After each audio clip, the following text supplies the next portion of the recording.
નમસ્કાર, super prime time આપનું સ્વાગત છે। હું છું અક્ષય। ગુજરાતના માથે હાલ મેઘરાજા તાંડવ કરી રહ્યા છે। છેલ્લા 4 દિવસથી રાજ્યમાં મુશળધાર વરસાદ થઈ રહ્યો છે। મધ્ય ગુજરાતથી લઈને સૌરાષ્ટ્ર અને કચ્છમાં ધોધમાર વરસાદ નહીં પરંતુ મુશ્કેલી વરસી રહી છે। મેઘરાજાએ રીતસરનો હાહાકાર મચાવ્યો છે। કચ્છમાં તો આફત જ વરસી રહી છે। છેલ્લા 24 કલાકમાં 11 ઇંચ વરસાદ વરસ્યો છે અને હજુ પણ આગામી કલાકો કચ્છ માટે ખૂબ જ ભારે રહેશે। દ્વારકા અને જામનગરમાં પણ સ્થિતિ ખૂબ જ ખરાબ છે। એટલું જ નહીં, વડોદરામાં પણ સ્થિતિ સુધરી રહી નથી। આ વચ્ચે વાવાઝોડાની દહેશતે ફફડાટ ફેલાવ્યો છે। ત્યારે જોઈએ શું વાવાઝોડું લાવશે વિનાશ।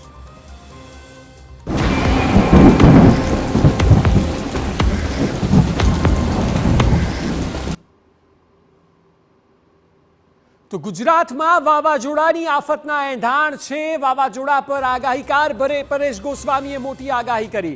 ગુજરાત પર વાવાઝોડાની ખાસ અસર નહીં થાય। કચ્છ પશ્ચિમ સૌરાષ્ટ્ર પરથી પસાર થશે વાવાઝોડું। 24 થી 36 કલાક હજુ રહેવું પડશે સાવધાન। પરેશ ગોસ્વામી કે જેઓ આગાહીકાર છે અને તેઓ દ્વારા આ આગાહી કરાઈ છે કે ગુજરાત પર અસર ખાસ નહીં જોવા મળે, પરંતુ કચ્છ અને સૌરાષ્ટ્રના ભાગોમાં ભારે પવન હશે। વરસાદ તો હશે જ, પરંતુ ભારે પવન વાવાઝોડાને કારણે હશે અને એટલે થોડું સતર્ક રહેવું ખૂબ જરૂરી છે।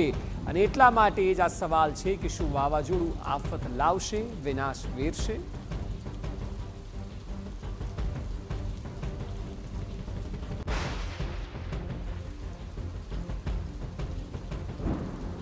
ગુજરાતની અંદર પવન અને વરસાદની શક્યતાઓ છે।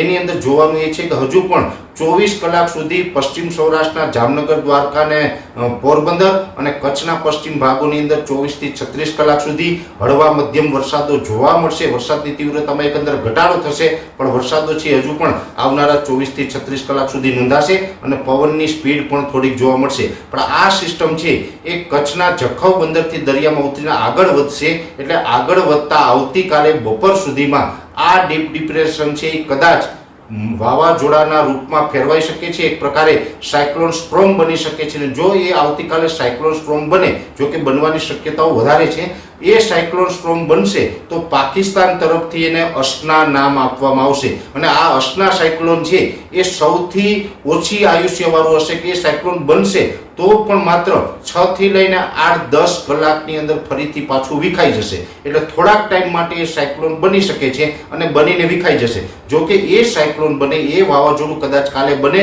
તો પણ ગુજરાતને કોઈ ખતરો નથી, કેમ કે કાલે વહેલી સવારે 6 થી લઈને 9 વાગ્યા સુધીમાં 30 તારીખે વહેલી સવારે એ જખૌ બંદરથી જેમ દરિયામાં આગળ વધતું જશે એટલે સાયક્લોન બનીને પણ ગુજરાતથી દૂર જતું હશે। એટલે ગુજરાત